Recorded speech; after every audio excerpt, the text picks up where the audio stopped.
Welcome to Future Proof Sales, the AI Deep Dives podcast. My name is George Radu, and I'm the author of the book with the same name as this podcast. A quick favor before we start. Because this show is brand new, we are entirely at the mercy of the algorithms. If you find value in what we are building here today, please hit the follow button on Spotify or whatever platform you are listening on right now. Being an early supporter is the single biggest thing you can do to help this mission grow. Now, let's let our hosts take over the studio for today's deep dive. And I'll see you on the other side. Picture this. You've just had an amazing discovery call. Like really amazing. Oh, the best kind. Right. The buyer was nodding along the whole time. They seemed genuinely thrilled with the demo. And you sent over like the absolute perfect proposal that was tailored exactly to their needs. You're already mentally calculating the commission at that point. Oh, 100%. You are spending that money in your head. And then crickets. You send a follow-up, nothing. Another follow-up a week later, still nothing. You've been completely ghosted, and that sure thing deal is just suddenly dead in the water. It is a universally painful experience, honestly. You're left just staring at your CRM, wondering what on earth went wrong. Like, did they hate the price? Did a competitor swoop in at the last second? Did the CEO just freeze all spending out of nowhere? Exactly. And it drives you crazy because you have literally no data to go on. But that is exactly why we're here. Today's deep dive is basically a rescue mission for your stalled pipeline. We're dedicating this whole conversation to the psychology of the stalled deal. We're unpacking excerpts from George Radu's ebook, Future Proof Sales, to really understand the modern behavioral science behind why prospects ghost you. And more importantly, how you can diagnose that lost momentum. Right, and how to shift away from those aggressive, annoying follow-ups towards something that actually unfreezes the deal. Because no one likes sending the just checking in email for the 5th time. No, it's brutal. And the frameworks we are exploring today, they argue that the reason deals die has fundamentally changed over the last few years. If we look at the data provided in the source material, our traditional assumptions about why we get ghosted are often completely backwards. Okay, let's start right there, because our immediate instinct when a prospect goes dark is, to assume the worst. We think they went to a cheaper competitor or something. Right, or their budget just got pulled. Yeah, but the source pulls in this data from the Gillette Effect study, which essentially analyzed like millions of real-world sales calls to figure out exactly why buyers get stuck, and the findings are a massive reality check. They really are. It turns out 40 to 60% of stalled deals end in no decision, primarily because of buyer indecision, not a competitor, not budget, just pure, unadulterated paralysis. It's a staggering metric to wrap your head around, honestly. I mean, more than half of your lost pipeline isn't losing to a rival company, it's losing to the status quo. Wow. The buyers simply cannot make a choice, so they just choose to do nothing. They retreat entirely. Okay, let's unpack this for a second because it really reminds me of trying to pick something to watch on a streaming service on a Friday night. Oh, the endless scrolling. Yes. You have thousands of movies right at your fingertips. You scroll for an hour watching the little trailers, you're reading the summaries, checking the Rotten Tomatoes ratings on your phone, and you are so overwhelmed by the pressure of picking the perfect movie that you end up watching absolutely nothing and just going to sleep. That is exactly it. It's the buyer paradox. Yeah. Today's B2B buyers have, Gartner reviews, AI summaries, peer feedback on LinkedIn. They are drowning in information and paralyzed by the fear of making the wrong choice. What's fascinating here is the psychological shift. I mean, from the old days of sales to today, it's profound. Historically, we operated in this world of information scarcity. Right. The buyer needed the seller. If they wanted to understand the market or get the specs or even just reveal the pricing, they had to take a meeting. The seller held all the cards and completely controlled the flow of data. But today, we live in information saturation. They already know everything before you even jump on the Zoom call. Well, exactly the opposite, actually. They think they know everything, but really, they are just overwhelmed. The buyer has already read the reviews, they've downloaded the white papers, they've run your competitors through an AI analyzer. And because they're bombarded with conflicting claims from literally every vendor, their default stance is no longer curiosity. It is pure skepticism. Okay, think about what happens when you actually get a chief financial officer in the room today. There's this great example in the material of a rep walking into a meeting expecting to do the standard pitch, but the CFO is already holding a 10-page comparison document. The CFO who knew too much. Yeah.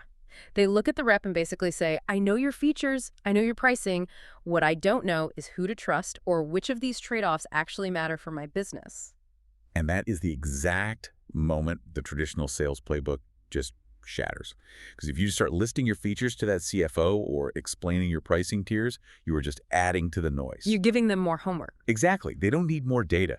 They need an interpreter. They need someone to synthesize the noise, validate their concerns, and ultimately build their confidence. So if you're a sales manager listening to your team complain about ghosted deals right now, how do you apply this? The source suggests a complete shift in how managers run pipeline reviews to diagnose that lost momentum.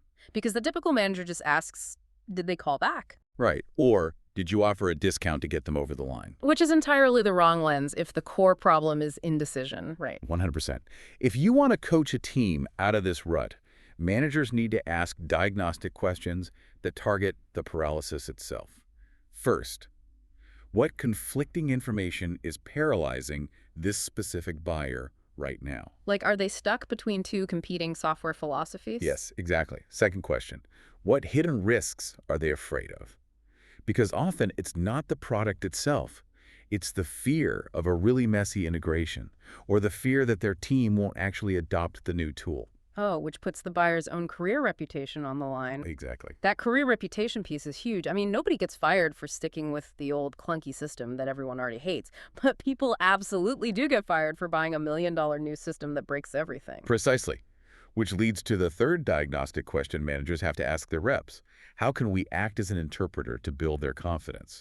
How do we de-risk this decision for them? I want to pause on that transition for a second, because once we realize the prospect isn't ignoring us because they went to a competitor, but because they're terrified of making a mistake, we have to look at how we normally react to that stalling. And honestly, our traditional reaction usually destroys whatever is left of the deal. It does. The old playbook relied heavily on the hard push. When a deal stalled, the seller was trained to basically manufacture artificial urgency. Okay, I am definitely guilty of this. We all are. I remember early in my career, I had this massive enterprise deal on the line. It was the last week of the quarter. The champion went totally dark, and I just started throwing out the classic lines. You know, this offer expires on Friday, or let me go talk to my manager and see if I can hold this 20% discount for another 24 hours. Oh yeah, the manager bluff. I pushed so hard, and the prospect just entirely blocked my email. In hindsight, they weren't looking for a discount. They were just trying to figure out how to migrate their legacy data without completely breaking their servers. And your reaction was entirely normal for the industry. But as the behavioral science shows, the hard push is incredibly destructive in a world of information abundance. Yeah. If we connect this to the bigger picture, think of it like having your car stuck in deep mud. Okay. The instinct is to just slam on the gas to power your way out. But spinning the tires just digs you deeper into the mud. You need traction, not speed. Right. The source shares an example of Company Y. They're pushed hard, they use heavy discounting, and they applied end-of-quarter pressure to get signatures. And they won the deals, technically. But they found that contracts closed with that kind of pressure turned twice as fast as deals won through value-driven selling. Wait, twice as fast. So they hit their quota for the month, but just lost the revenue 6 months later anyway? Yes, because pressure creates buyer regret. If you force a decision through fear of missing out on a discount, the moment the ink is dry, the buyer resents you. They feel manipulated, not supported. Okay, let me play devil's advocate here for a second, though. If we drop the always be closing mindset, aren't we just waiting around? I mean, quotas still exist. Revenue targets still exist. Doesn't soft closing just mean we let the buyer drift away into the abyss and we lose the deal entirely? It's a very fair concern. I'm just struggling to see how we maintain momentum without pushing. Well, there is a massive difference between forcing a decision and nudging a decision. Forcing demands compliance. It's about your timeline, your quota, your needs. Nudging is about guiding the buyer toward an action that actually benefits them. It's what the text calls orchestrating confidence. Orchestrating confidence. Okay, break that down for me. How is that different than just following up? Instead of constantly asking for a signature, which is a super high anxiety event for the buyer, Yeah. you focus on mitigating those hidden risks we talked about. Yes. You aren't saying sign today or the price goes up. You are saying, here's what success will look like 90 days after implementation. Oh, I like that. You are shifting their focus from the anxiety of the signature to the safety of the outcome. To use your mud analogy, orchestrating confidence is putting down wooden planks so the tires can actually get traction. So you're basically building a bridge over their anxiety. But practically speaking, if I have 50 stalled deals in my pipeline, I can't sit there laying down custom wooden planks for every single one without something slipping through the cracks. It just doesn't scale. Right. And this is where the source introduces a really interesting application for artificial intelligence, AI, as the silent closer. Yes. And this is where modern sales teams are finding a massive advantage. AI is perfectly suited to handle the cadence and momentum of the deal without applying human pressure. It can sequence the buyer's journey to unfreeze the pipeline. So it's not just a bot yelling at them. Exactly. It's important to clarify, we are not talking about having a chatbot yell at the prospect to sign a contract. We are talking about a coordinated sequence of value delivery. Let's walk through the specific 5-step AI sequencing path the book outlines for this, because it's a very deliberate structure. First, you use the sequence to confirm the ROI numbers, reminding them of the math they already agreed on, right? Yeah. Second, you share the implementation roadmap so they can see that 90-day success vision. Third, you engage legal for red lines, which just means reviewing the contract terms. Fourth, you schedule a kickoff preview. And only then, fifth, do you request the signature. And the sequencing of those steps is absolutely crucial. The material details how Company Y used this AI sequencing and discovered something highly counterintuitive. Just by moving the legal review step 3 earlier in the automated sequence, their overall cycle times dropped by 15%. Wait. Bringing legal in earlier? Yeah. Every rep I know treats legal like a black hole. You hide the contract from the legal department until the absolute last possible second, because once the lawyers get involved, momentum dies. Doesn't introducing them earlier just kill the deal sooner? That is the old way of thinking. Think about it from the buyer's perspective.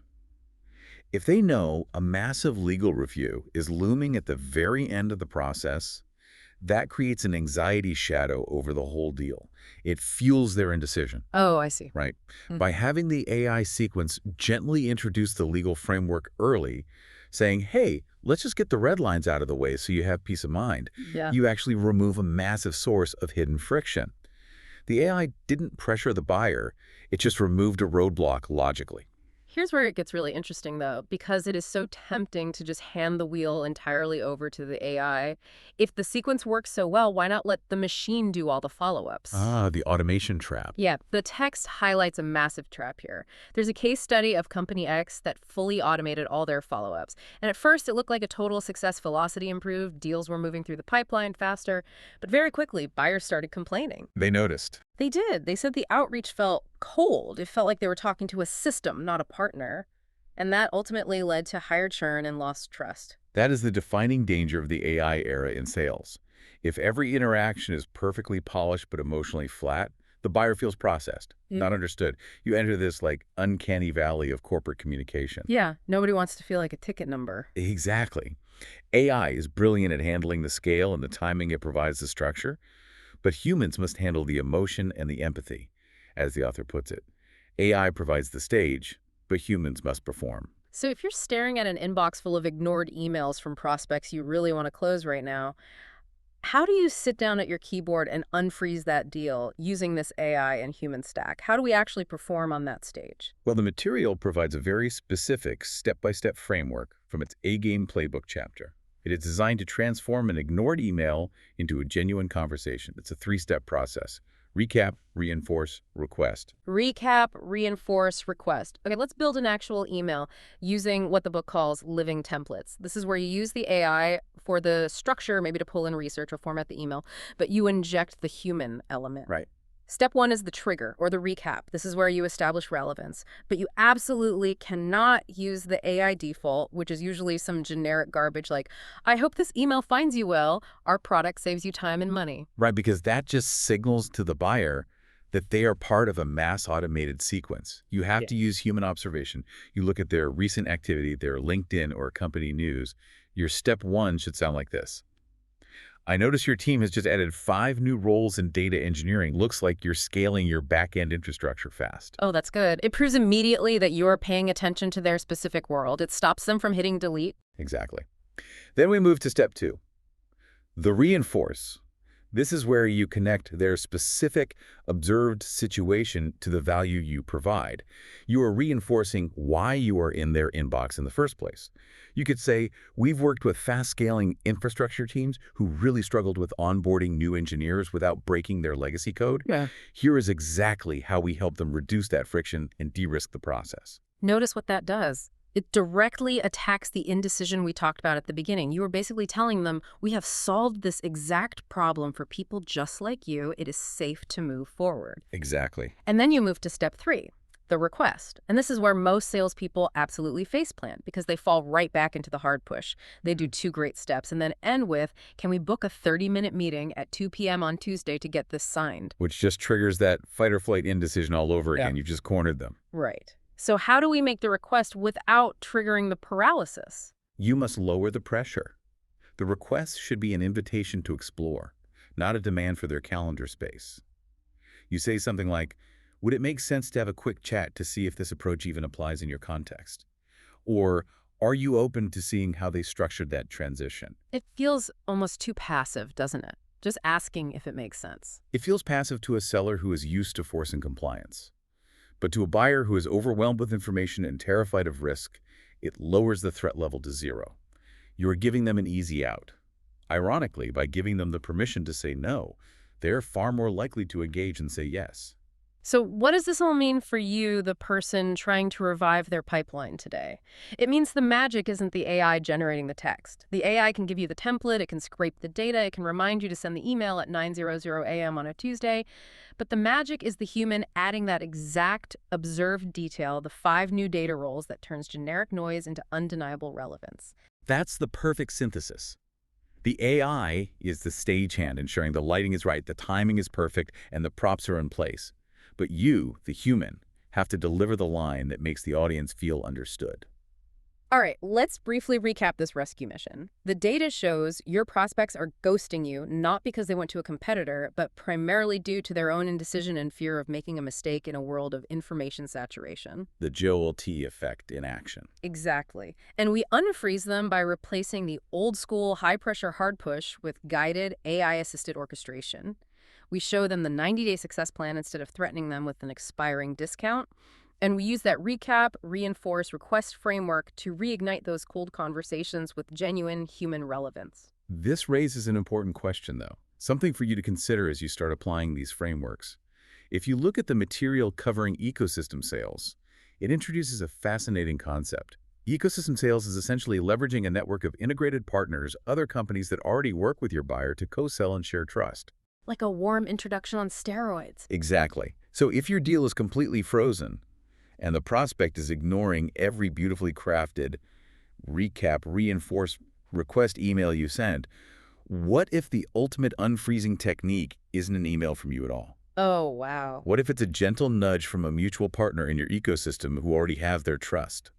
What if the future of sales isn't the lone wolf rep desperately trying to revive a dead deal, but an orchestrated ecosystem where trust is built and validated before the prospect ever has a chance to ghost? Oh, that is such a powerful thought to leave on. Moving from the lone wolf to the orchestrator, take that 3-step email framework, recap, reinforce, request, and go try it on your coldest prospect today. Lower the pressure, increase the relevance, and let's see if we can turn those crickets back into a real conversation. Thanks for joining us on this deep dive, and we'll catch you next time.